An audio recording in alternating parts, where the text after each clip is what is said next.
தலைவர் அப்படி அந்த அந்த ஷார்ட் எல்லாம் நம்மளுக்கு மனப்பாடமா ஆமா. இருக்கும்ல. சோபனா மேமா இருக்கட்டும், ரஜினி சாரா இருக்கட்டும். ஸோ அது பார்க்கும்போது பயங்கர எல்லா வாட்டியும் அது கூஸ் பம்ப்ஸா இருக்கும். நெறைய ஷோஸ்ல அது போட்டும் காமிப்பாரு. நெறைய சொல்லியிருக்காரு அவரு ஆக்சுவலி. நெறைய பத்தி அதாவது எப்படி சுந்தரி சாங் வந்து எப்படி கம்போஸ் பண்ணாரு.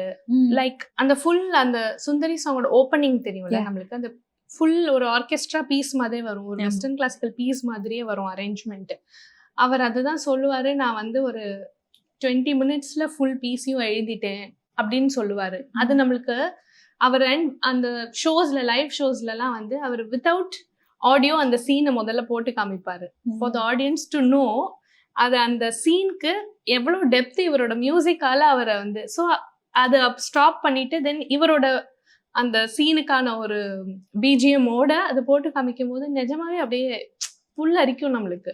தலைவர் அப்படி அந்த அந்த ஷார்ட் எல்லாம் நம்மளுக்கு மனப்பாடமா இருக்கும்ல. சோபனா மேமா இருக்கட்டும், ரஜினி சாரா இருக்கட்டும். ஸோ அது பார்க்கும்போது பயங்கர எல்லா வாட்டியும் அது கூஸ் பம்ப்ஸா இருக்கும். நெறைய ஷோஸ்ல அது போட்டும் காமிப்பாரு. இப்படிதான் நம்ம ஒரு ஒரு சீனுக்கு எப்படி நம்ம மியூசிக் கிரியேட் பண்றோம், அதுக்கு என்ன மாதிரியான வேல்யூ ஆட் பண்றோன்றத அவரு ஆடியன்ஸ்க்கே அதை எடுத்து காமிப்பாரு.